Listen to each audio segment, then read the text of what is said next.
Hariom Sahib today समाचारों में आपका स्वागत है। गुरु रूप प्यारे साध संगत जी, वाहिगुरु जी का खालसा, वाहिगुरु जी की फतेह। आज समूचे सिख जगत में धन धन साहिब श्री गुरु गोविंद सिंह जी महाराज का पावन पवित्र अवतार दिहाड़ा प्रकाश पुरब मनाया जा रहा है। सर्वप्रथम मैं गुरु महाराज के इस प्रकाश उत्सव पर समूह संगत को लख लख बधाई देता हूँ। साहिब श्री गुरु गोविंद सिंह जी महाराज ही समुच्चे जगत में एक ऐसे गुरु हुए हैं जिन्होंने अपनी आत्मकथा स्वयं लिखी है और उस आत्मकथा का नाम बचित्र नाटक है। विश्व में जितने भी पीर पैगंबर अवतार ऋषि मुनि हुए हैं, उनमें से किसी ने भी स्वयं अपने हाथों से अपने जीवित अवस्था में अपनी आत्मकथा नहीं लिखी। यह केवल गुरु गोविंद सिंह जी महाराज के ही हिस्से में आया है। और इसी बचित्र नाटक के अंदर श्री गुरुदेव महाराज जी जब इस जगत में आए, उनका अवतार हुआ। उस अवतार लेने का जो उद्देश्य है, क्योंकि हर एक अवतार के इस जगत में आने का कोई ना कोई उद्देश्य और मोटिव होता है। श्री गुरु गोविंद सिंह जी महाराज के आने का उद्देश्य क्या है? इस उद्देश्य को ढूंढने के लिए हमें किसी और ग्रंथ को, किसी पुस्तक को देखने की आवश्यकता नहीं है, क्योंकि गुरु महाराज ने स्वयं ही अपनी वाणी में अपने आने का कारण बताया है। सर्वप्रथम जब अकाल पुरख परमात्मा का और गुरु गोविंद सिंह जी महाराज का जब पिछले जन्म में जब वे दुष्ट दमन के स्वरूप में विचर रहे थे, एक संवाद हुआ है और अकाल पुरख परमात्मा ने गुरु महाराज से ये कहा कि मैं आपको पृथ्वी पर कलयुग के अंदर अवतार धारण करने का आदेश देता हूँ। और अकाल पुरख परमात्मा ने ये कहा कि मैं अपना सुत तोहे निवाजा, पंथ प्रचुर कर बेकह साजा। मैंने आपका निर्माण कलयुग के अंदर जाकर के भारत भूमि में जो अधर्म का राज्य विस्तार हो रहा है, वहाँ पर मैं धर्म को फैलाने के लिए आपको भेज रहा हूँ।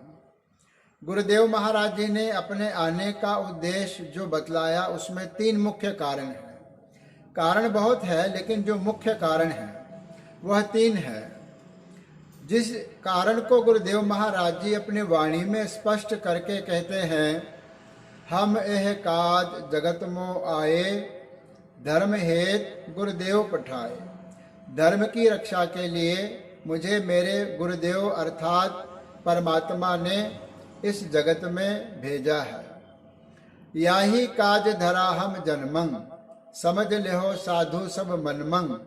धर्म चलावन संत उबारन, दुष्ट सबन को मूल उपारन। यह 3 कारण हैं जगत में गुरु महाराज के आने के।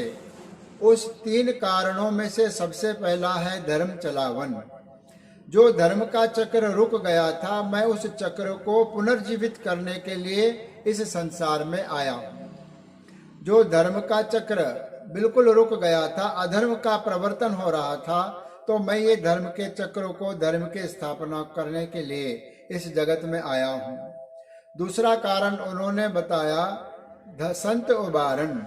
मैं संतों की रक्षा करने के लिए आया हूँ। चाहे वह संत कोई धर्म का हो, कोई जाति का हो, कोई प्रांत का हो, किसी समुदाय का हो, जो धर्म के मार्ग पर चल रहा है, जो साधु है, जो संत है, मैं उनकी रक्षा करने के लिए इस जगत में आया हूँ। तीसरा कारण उन्होंने बतलाया दुष्ट सबन को मूल उपारन। इस जगत में भारत भूमि पर जितने दुष्ट है, आक्रांताएं हैं, उन आक्रमणकारियों को मैं समूल नष्ट करने के लिए, पापियों का नाश करने के लिए, पाप का नाश करने के लिए मैं इस संसार में आया हूँ। गुरुदेव जी ये भी कथन करते हैं कि मेरा तो मन नहीं था इस जगत में आने का, चित ना भयो हमरो आवन कह, चुबिरे सुरत प्रभ चरणन में। मेरा चित्त नहीं करता था कि मैं इस जगत में आऊं। मेरी जो वृत्ति थी, मेरी जो सुरती थी, वह परमात्मा के चरणों में लगी हुई थी। लेकिन मैं परमात्मा के आदेश से यहाँ पर आया हूँ। और जब गुरुदेव जी महाराज यहाँ पर आए हैं, इन 3 कारणों के निमित्त ही अपना संपूर्ण जीवन उन्होंने व्यतीत किया। धर्म की स्थापना की, जरवाणों का नाश किया, साधुओं की रक्षा की, और जो बिल्कुल निरीह डरपोक लोग थे उनको वीर बनाया और खालसे पंथ की स्थापना की। दमदमा साहिब आकर के श्री गुरु ग्रंथ साहब महाराज जी का पुनर्लेखन किया, जिसके अंदर साहिब श्री गुरु तेग बहादुर महाराज की वाणी यथा स्थान दर्ज कराई। हजूर साहब आकर के बंदा बहादुर का उद्धार किया, मूला खत्री का उद्धार किया, और धन धन साहेब श्री गुरु ग्रंथ साहब महाराज जी को सदैव गुरुत्व प्रदान किया, गुरुता गद्दी प्रदान की। और इस प्रकार अपना जीवन जो वृत्तांत है, जिसे गुरु महाराज ने नाटक कहा है, इस नाटक का जो अंतिम अध्याय है वह सचखंड श्री हजूर साहिब में पूरा हुआ है। और यहीं पर गुरु गोविंद सिंह जी महाराज ज्योति ज्योत समाये हैं। गुरु महाराज के इस अवतार पूर्व के निमित्त हम उनकी जो वाणी है जाप साहब, कम से कम एक बार हम इस जाप साहब का पाठ जरूर करें। फिर से सभी को धन्यन साहब श्री गुरु गोविंद सिंह जी महाराज के अवतार पूर्व की लख लख बधाई होवे।